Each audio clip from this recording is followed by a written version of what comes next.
करुणा का सागर नहीं है। जब भगवान श्री राम जी को 14 वर्ष का वनवास हो गया तो चित्रकूट वन में महाराज उबाने पैर माता जानकी और लखन जी के साथ में उस जंगल को पार कर रहे हैं, जिस जंगल में बड़े बड़े कांटे, बड़े बड़े हिंसालु जानवर रहते हैं।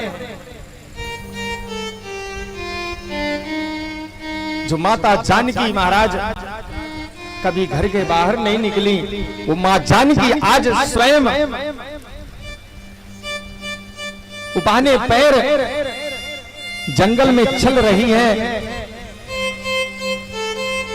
पत्थर नुकीले नुकीले कांटे की तरह गड़ रहे हैं। चित्रकूट का जैसे वन आया, उस वन को पार किया। चित्रकूट में तो महाराज बहुत घनघोर जंगल है। भगवान जैसे चित्रकूट की पावन धरा में पधारे तो वहां वन देवी प्रकट हो गई। वन देवी ने कहा, प्रभु मैं आपकी क्या सेवा करूं? भगवान ने कहा, सेवा करना चाहते हो देवी तो जिस रास्ते से मैं आया हूं उस रास्ते को तुम जाकर साफ कर दो। वन देवी ने कहा, प्रभु अब रास्ता साफ करने का मतलब क्या हुआ? जब आप उस रास्ते से यहां तक आ ही गए तो अब रास्ता साफ करने का अभिप्राय क्या है, मतलब क्या है? आप तो और कोई सेवा बताओ। भगवान ने कहा, नहीं तुझे पता नहीं है, इसी रास्ते से मेरा भाई भरत आएगा। वो मेरे विरह को जब उसको पता लगेगा कि मेरे भैया, मेरे भगवान ऐसे ऐसे कांटे में चलकर आए हैं, तो वो इस दुख को, इस वेदना को झेल नहीं पाएगा।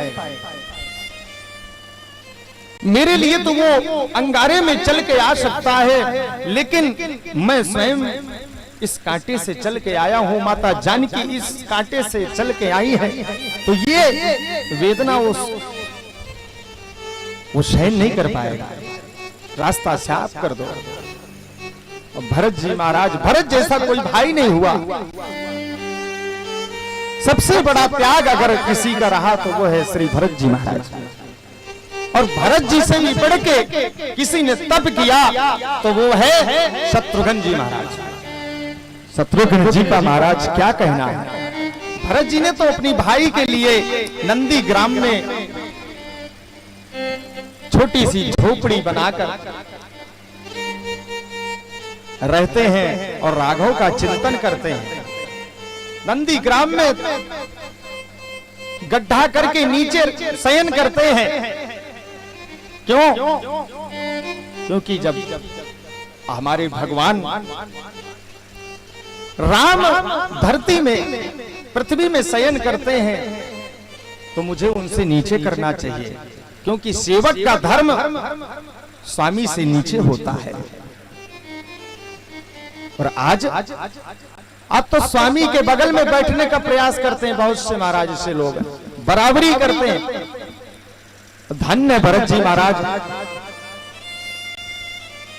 प्रेम हो तो भरत जी जैसा। शत्रुघ्न जी महाराज ने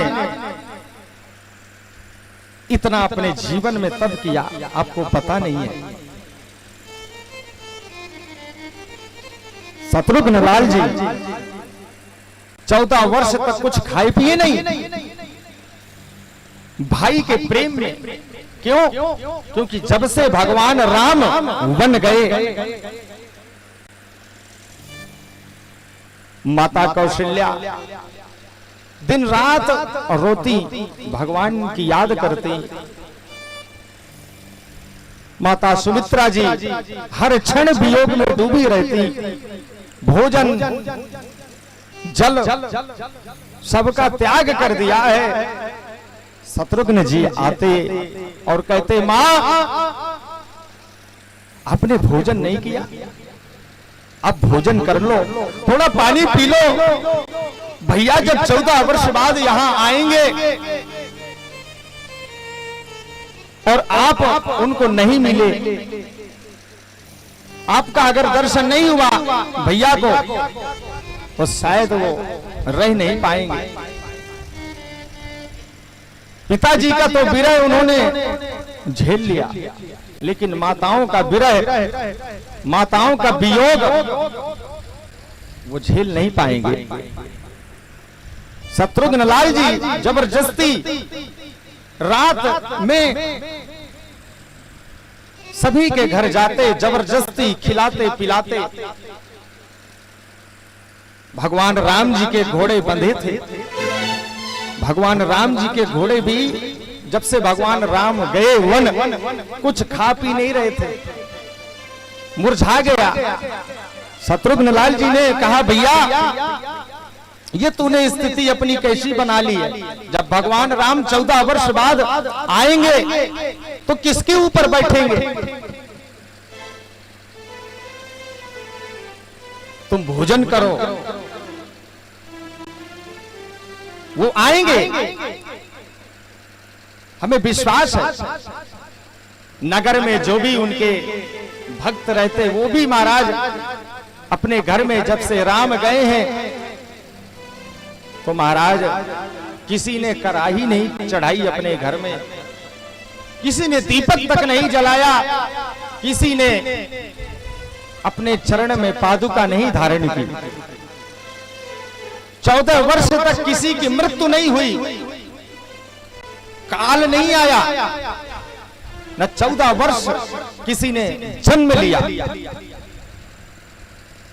भगवान राम नहीं तो सब महाराज। अयोध्या का क्या कहना है? करुण क्रंदन विलाप करती पूरी अयोध्या। भरत जी नंदी ग्राम से ही राज्य को संभालते। तो राम कथा बड़ी पवित्र है महाराज।